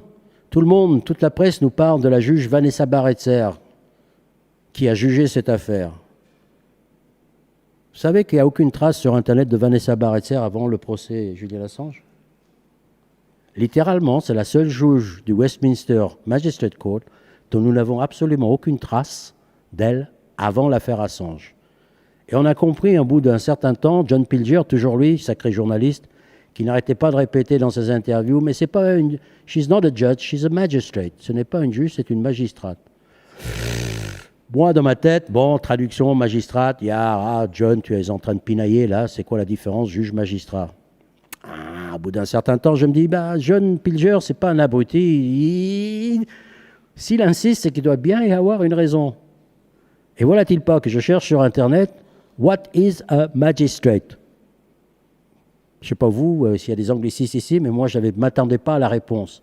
Et boum, arrive sur Internet, sur le site du ministère de la Justice britannique, un magistrat, c'est un officiel civil assermenté qui n'a pas besoin forcément de connaître du droit, dont il est stipulé que si vous avez envie de devenir une magistrate en Angleterre, il suffit d'avoir quelques heures de disponibles par semaine, d'être capable de tenir une réunion de plusieurs heures, d'écouter les gens et de savoir lire et écrire, et d'être capable de rendre des jugements dans des affaires inférieures à 600 livres sterling et moins de 6 mois de prison. Vanessa Barretzer n'était même pas un juge, la dame qui est. Alors la question se pose, mais qui était la juge alors, puisqu'il faut bien un juge? On creuse, on creuse, on creuse. Merci les journalistes d'investigation. Pas très compliqué, mais encore fallait-il le voir. Lady Arbuthnot. Ah, qui est Lady Arbuthnot? Lady Arbuthnot, son mari et son fils ont travaillé pour les entreprises dénoncées par Wikileaks dans des actions criminelles et de blanchiment d'argent. Quand je vous parle de ballet bien orchestré, de ballet bien organisé, voilà un autre exemple. Lady Arbuthnot ne s'est pas récusée, mais a compris qu'elle pouvait être visée. Elle s'est retirée des projecteurs pour mettre à la place une marionnette, une stagiaire à peine, qui s'appelle Vanessa Barretzer, que toute la presse a gobée pendant qu'elle tirait les ficelles dans les coulisses. Julian Assange n'avait absolument aucune chance. Soyons clairs, il n'avait aucune chance. Il n'est pas devant des juges qui vont le juger. En fait, il vient d'être attrapé par ceux qui l'ont dénoncé. Il est entre les mains des criminels, des escrocs et des vauriens que Wikileaks a dénoncés. Cette affaire est une affaire de vengeance et n'est pas une affaire de justice. Bizarrement, le 4 janvier 2021, Vanessa Barretzer va énoncer un jugement. Entre-temps, les Américains, comme c'est leur droit, vont rajouter 17 chefs d'accusation à la première chef d'accusation. Et c'est là maintenant que les choses commencent à devenir très chaudes. Alors que jusqu'à présent, les Américains n'avaient pratiquement pas bougé, ils sortent une vieille loi, le espionnage de 1917, pour inculper Julian Assange, non pas d'avoir publié des documents, et il faut que les journalistes arrêtent de répéter ça, officiellement, il est accusé d'espionnage. D'ailleurs, ils ne peuvent pas l'accuser de publier des documents, puisque les mêmes documents ont été publiés par le New York Times, Washington Post, Le Monde, Mediapart, Der Spiegel et Le País. Et d'ailleurs, c'était tellement évident qu'il y avait un problème auquel il se heurtait qui s'appelait le problème du New York Times. Comment inculper Wikileaks? Ce n'est pas les journaux américains. Donc ils se sont grattés la tête et un génie quelconque du département de justice a dit on va non pas l'accuser de ce qu'il a publié, mais de la façon qu'il a obtenu les documents. Ah ah, puisqu'il est le seul à les avoir obtenus. Ah ah. Donc, Espionnage Act de 1917. OK. Et toute la presse internationale va avaler ce couleuvre et va dire il est accusé d'espionnage. Mais le problème, et c'est là encore que le rôle de journalisme est essentielle ici. Je peux vous accuser d'espionnage, mais si dans les chefs d'inculpation, je dis la chose suivante: Monsieur, vous avez espionné en allant voler une pomme sur un étal. Voilà, chef d'inculpation. Vous vous dites, mais quel rapport entre ce que je viens de dire, ce que je viens de décrire comme un acte, et le titre de l'accusation? Eh bien, figurez-vous que nous sommes ici exactement dans ce cas-là, à croire qu'aucun journaliste n'a lu la moindre chef d'inculpation contre Julian Assange. Derrière le titre et sous l'égide de la loi d'espionnage acte, on reproche à Julian Assange, c'est pas moi qui parle, mais les journalistes d'investigation qui ont lu le truc. C'est marrant, mais quand on lit les chefs d'inculpation, on dirait la description d'une de nos journées de travail ordinaires. Autrement dit, la justice britannique, en acceptant l'extradition de Julian Assange, et la justice américaine, en inculpant Julian Assange sur ces bases-là, nous venons d'assister à la criminalisation du journalisme d'investigation. Exemple, chef d'inculpation 4 ou 5, je ne me souviens plus lequel, en vue de commettre espionnage, ça c'est le titre. Qu'est-ce qu'il raconte? Eh bien, le chef d'inculpation américaine, qui peut valoir 10 ans de prison à Julian Assange, lui reproche la chose suivante: une conversation que le FBI aurait interceptée entre Bradley Manning, le soldat, et Julian Assange. Et la conversation est celle-ci. Bradley, ça vous a intéressé les documents que je vous ai donnés? Assange, ah ouais, très intéressant. Bradley, est-ce que vous en voulez d'autres? Assange, faut voir. 10 ans de prison. Les Américains disent que c'est de l'incitation. Si c'est de l'incitation, c'est de la participation. Si c'est de la participation, c'est l'équivalent de commettre l'acte, selon l'espionnage de 1917. 10 ans de prison pour cet échange-là. Ça fait dresser les cheveux de la tête de tous les journalistes d'investigation qui vous disent, mais on dirait un échange de dialogue classique entre nous et n'importe quelle source. Et tout est comme ça. Le témoin principal s'est récusé. Tous les autres chefs d'inculpation ne racontent rien, ne l'accusent de rien, sinon de faire son travail de journaliste. Julian Assange recevra le plus grand nombre de prix journalistiques de tous les journalistes du XXIe siècle. Il en recevra 4 pendant qu'il sera encore en prison. Il sera nominé 9 fois au prix Nobel. Il est défendu par une dizaine de chefs d'État, dont 7 en Amérique latine. Il est soutenu par des centaines de députés à travers l'Europe, 60 en France au dernier comptage, 90 en Grèce, 45 en Allemagne, presque aucun en Grande-Bretagne, là où le bas blesse. Bref, de toute ma carrière de militant, je crois que j'ai jamais vu un homme soutenu par un tel éventail d'ONG et de personnalités. Il recevra même une lettre du pape. Je veux dire, c'est difficile de faire mieux, mais vous en saurez rien de chez rien, de chez rien. Alors le 4 janvier, lorsque le jour du jugement arrive, Vanessa Barretzer va édicter un jugement bizarre. En édictant son jugement, et on suivait ça en direct par des journalistes qui tweetaient ce qui se disait, les rares qui avaient réussi à rentrer dans la salle, elle donne raison aux États-Unis, surtout les chefs d'inculpation. Donner raison aux États-Unis, attention, puisqu'on n'est pas là pour juger de la culpabilité. Ce qu'elle est en train de dire, c'est que les motifs décrits dans les chefs d'inculpation sont suffisamment graves pour valoir l'extradition d'un homme vers les États-Unis. D'accord? Donc oui, Vanessa Barretzer dit qu'avoir un dialogue avec une source qui dit est-ce que vous en voulez d'autres et lui répondre faut voir, oui, on peut être extradé pour ça. C'est un crime. 10 ans de prison, même s'il n'y avait pas les autres chefs d'inculpation. Chacun de ces points, elle l'a approuvé. Mais quand elle arrive à la fin, elle dit à cause de son état de santé et parce qu'il a été diagnostiqué autiste, on ne peut pas l'extrader, puisque c'est une des conditions de ne pas extrader quelqu'un vers les États-Unis, c'est pour une condition de santé. Soulignons le paradoxe suivant, son état de santé, l'état de santé dans lequel l'administration pénitentiaire auquel il a été confié, qu'il a torturé. Donc les Britanniques l'ont mis dans un tel sale état qu'il n'est même plus extradable. Et là aussi, ils vont faire un coup magnifique.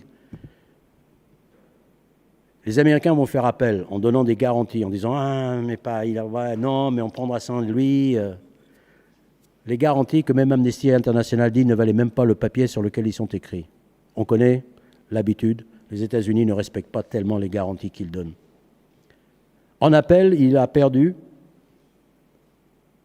contre les États-Unis. Maintenant, la défense a fait appel à son tour, et nous attendons depuis 6 mois que la justice britannique se décide si l'appel est recevable ou non.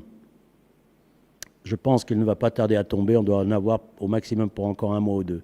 L'ordre d'extradition d'Assange étant déjà été signé.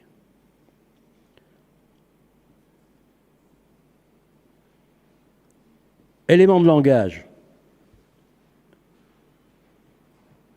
L'affaire, donc, vient de criminaliser le journalisme d'investigation. Ça, c'est clair. Deuxième élément, très grave, l'extraterritorialité de la loi de 1917 que les Américains prétendent appliquer à Julian Assange. Julian Assange n'a jamais été sous une juridiction américaine. De quel droit les Américains viennent chercher un journaliste australien qui vivait à Paris à l'époque en France, dont la société se trouve en Islande et qui travaillait en Angleterre? L'extraterritorialité, pour ceux qui ne sont pas familiers avec le terme, moi oui, pour d'autres raisons, c'est en grosso modo, je décide à l'instant T que la loi de chez moi s'applique à vous. Il faut bien comprendre que l'extraterritorialité est une violation frontale du concept même de la loi et de la jurisprudence. C'est parce qu'il n'y a pas d'extraterritorialité que plusieurs femmes ici ne sont pas concernées par les lois sur le voile en Arabie Saoudite. C'est parce qu'il n'y a pas d'extraterritorialité que les lois des États-Unis ne m'autorisent pas à me balader avec une arme à découvert sur les Champs-Élysées, parce que les lois américaines, figurez-vous, au risque de vous surprendre, ne s'appliquent pas en France. Ah, il y a quelques exceptions, bien sûr, les traités, les machins. Et là, on n'est pas en train de parler de traités, on n'est pas en train de parler de machins, on est en train de parler des États-Unis qui sortent de derrière les fagots une loi qu'ils décident, à un instant T, que même si Julian Assange avait pu, et comment pouvait-il savoir qu'il violait la loi de 1917 puisqu'elle n'était pas extraterritoriale au moment où il a... Non, a posteriori, déclaré que la loi de 1917 est extraterritoriale. La chose qui protégeait, comme l'anonymat protégeait les lanceurs d'alerte, ce qui protégeait jusqu'à présent les journalistes d'investigation, c'était les frontières. Lorsque vous faites une enquête à Jakarta, ben vous avez intérêt à le publier en Australie plutôt qu'en Indonésie, soit dit en passant. Et même ça risque de tomber. Donc 2 éléments. À cause de cette extraterritorialité fictive, inventée, d'un seul coup, sortie du chapeau, d'un gars qui n'a jamais été sous une juridiction américaine, je me permets de dire que lorsque la presse emploie le terme d'extradition, je dis ça aussi, c'est un élément de langage. Extradition, c'est renvoyer quelqu'un vers un pays où elle a commis un crime, ou de le renvoyer vers un pays où elle a été condamnée. Julian Assange n'ayant jamais été sous la juridiction américaine, il est inenvisageable dans mon esprit qu'on puisse penser qu'il a violé une loi américaine. Il n'est pas concerné par les lois américaines. Et quand même bien, remarquez le paradoxe suivant, Julian Assange est accusé d'espionnage et on veut l'extrader. Quand on a découvert que la CIA avait espionné sur Macron, est-ce que quelqu'un a demandé l'extradition de Pompeo? Est-ce que ça marche que dans un sens, les extraditions? Est-ce que l'Atlantique est une autoroute à sens unique ou comment ça marche? Comment ça se fait que lui, il peut être accusé d'espionnage et que dans le sens inverse, rien ne se passe? Déjà ça, excusez-moi, mais ça m'énerve. S'il ne s'agit pas d'une extradition, il s'agit quoi alors? Ben moi, je vais vous dire ce que je pense, ce dont il s'agit. Il s'agit d'une forme très élégante, très occidentale, très civilisée, de se livrer à un acte relativement barbare qui est l'équivalent juridique de lui mettre une cagoule sur la tête, de le jeter dans le coffre d'une bagnole et de l'emmener sur un terrain vague. Ils sont en train de le kidnapper sous un vernis juridique, ils sont en train de le torturer dans un cadre pénitentiaire officiel. Ça n'a rien à voir avec de l'extradition et ça n'a rien à voir... Ils sont en train de le punir pour ce qu'il a fait, pour la menace qu'il a représentée, pour le modèle de Wikileaks qu'il a créé. Le père de Julian Assange a eu ces paroles, j'aime beaucoup. Ils sont en train de lui arracher le foie jour après jour pour son œuvre prométhéenne d'avoir fait don du savoir à l'humanité. Le savoir étant l'outil Wikileaks, c'est le droit de savoir. Il y a de ça. Il y a la figure mythique de Julian Assange. Alors, il est de coutume pour conclure, et je vais conclure, en reprenant les termes de beaucoup de gens avec lesquels pourtant je ne suis pas d'accord, parce que je vais quand même me réserver quelque chose à la fin. Il s'agit d'une question de la liberté de la presse, la liberté d'expression, que c'est un exemple qui va être transformé en jurisprudence, que déjà on ressent les impacts à travers le monde entier, d'ailleurs d'après les journalistes d'investigation. Wikileaks, par exemple, qui fonctionnait jusqu'à présent très régulièrement, a signalé une baisse nette depuis 2-3 ans de toute tentative de soumettre des documents. Qu'il y a aussi, d'une manière générale, une guerre déclarée contre le journalisme d'investigation. Il y a des lois en préparation en Grande-Bretagne qui proposent ou qui menacent de plusieurs années de prison aux journalistes qui traitent les affaires de sécurité nationale. Et comme on sait que ce terme est vague, il y a la même loi qui est en train d'être préparée en Australie. Il y a des lois comme ça qui sont en train d'être préparées, y compris aux États-Unis. Il y a une guerre contre notre droit de savoir. Wikileaks en était le navire amiral de ce droit de savoir. Ils l'ont coulé, pratiquement, pas encore. Et donc l'enjeu est terrible. Le seul bémol que je vais mettre sur cette expression que j'aime pas beaucoup, c'est que depuis des années, j'ai appris à détester l'expression liberté de la presse. Voilà. D'ailleurs, on va faire un petit sondage. Qui est contre la liberté de la presse? Levez la main.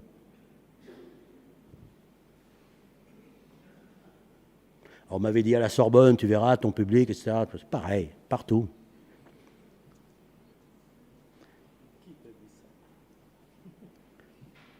De quoi je veux parler? Il y a des expressions comme ça qui sont tellement tabous qu'on n'ose pas les remettre en cause. Je vais le prendre autrement. Et j'aime bien les expressions tabous, j'ai plus qu'une envie, c'est de les décortiquer et voir ce qu'il y a dans les entrailles. Liberté de la presse, vous parlez de quoi? La presse jusqu'à présent était complètement libre de nous désinformer sur l'affaire Assange. Est-ce que TF1 se plaint de sa liberté? Est-ce que BFM TV a des plaintes à formuler, LCI? Est-ce que le New York Times s'est plaint de sa liberté de nous mentir sur les armes de destruction massive, les couveuses? Et je ne parle même pas de l'actualité plus récente et plus brûlante. Le problème avec cette expression, c'est que j'entends même Bolloré l'utiliser. Et je me dis, quand j'utilise la même expression que Bolloré, je me dis, il y a anguille sous roche, il y a un problème.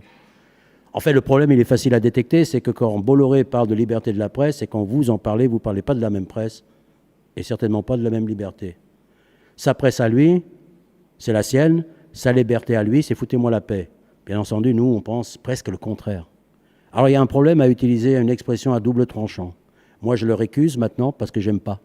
J'aime pas qu'on dise qu'on est en train de se battre pour la liberté de la presse, alors que c'est la liberté de cette presse-là qui, actuellement, a fait que Julian Assange est en prison, parce qu'ils ont pris la liberté de mentir, ils ont pris la liberté de l'enfoncer la gueule, ils ont pris la liberté de ne pas nous parler de cette affaire. Personne ne s'est plaint qu'on lui a forcé la main jusqu'à présent. Donc la presse, en toute liberté, eh ben, je vais vous dire, c'est une catastrophe. Alors, Victor, de quoi? Eh ben, c'est assez simple, en fait. Imaginez la presse comme une industrie, parce que c'est une industrie à 90%. Imaginez qu'elle vend un produit qui s'appelle l'information. C'est ce qu'elle fait. Elle vend de l'information.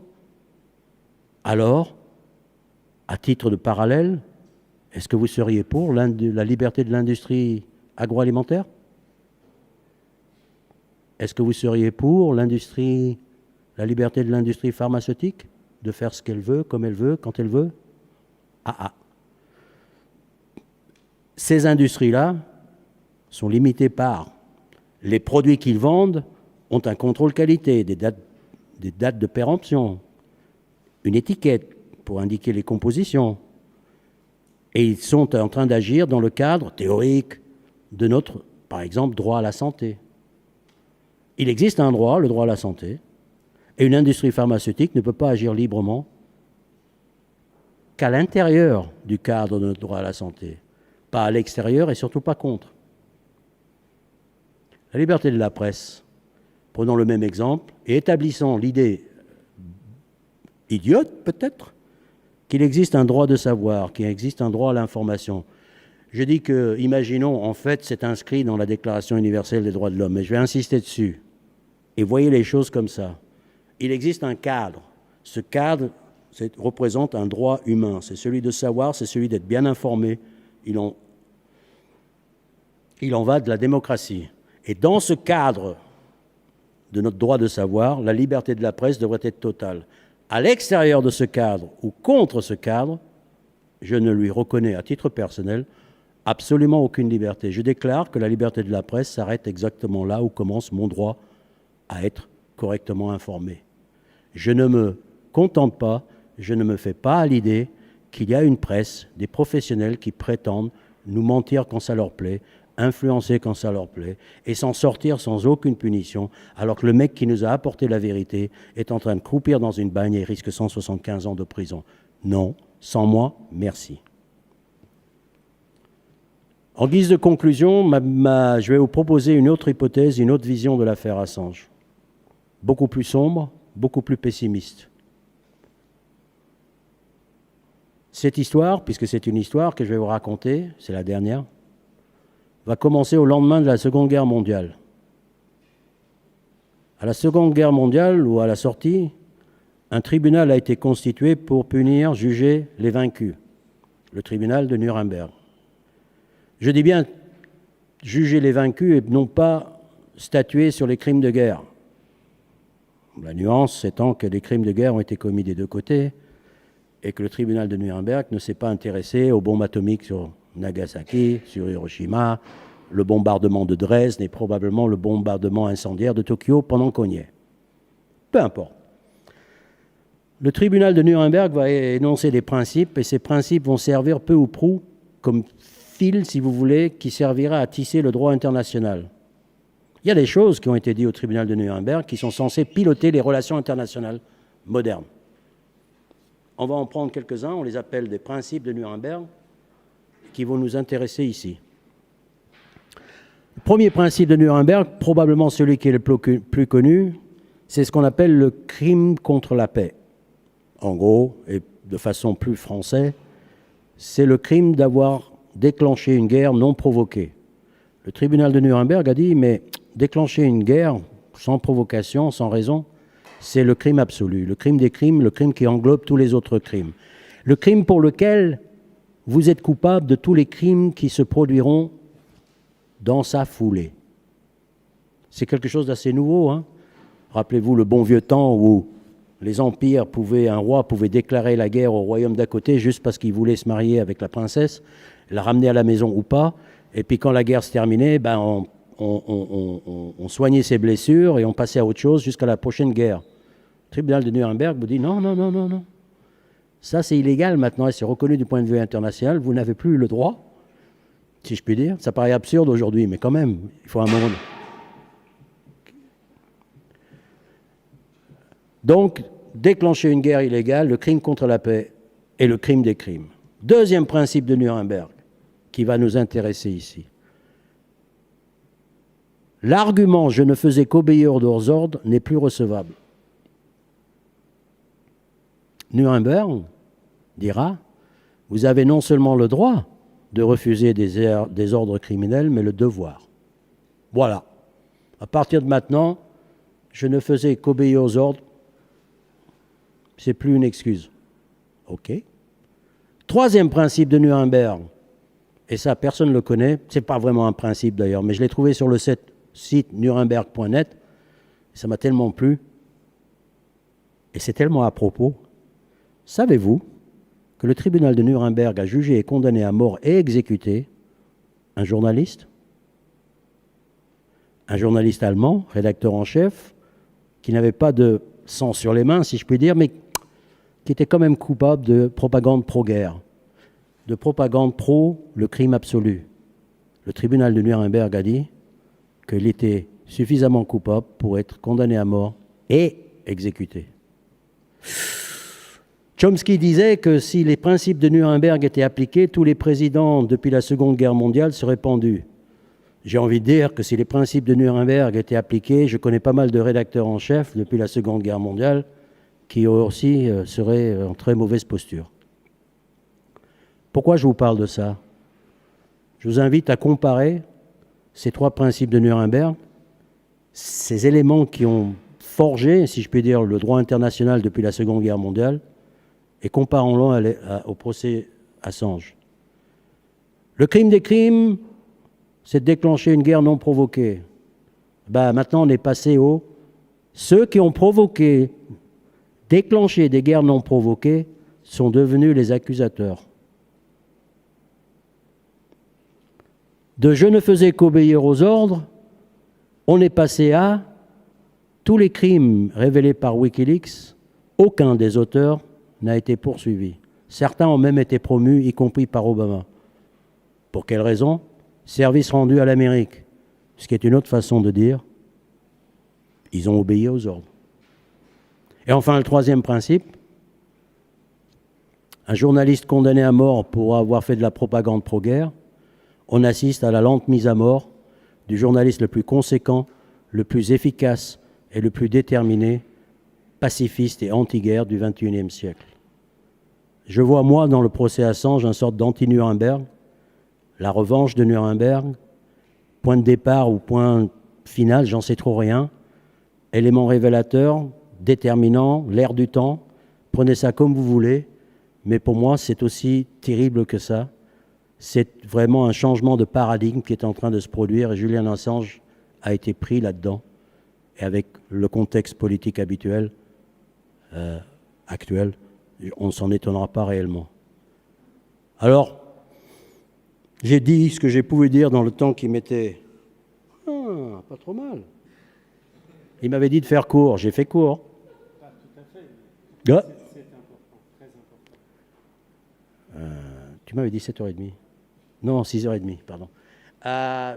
Bon, conclusion de la conclusion, cette fois-ci finie. Moi, je vous invite simplement maintenant, après tout ce que je vous ai dit, d'abord de vous...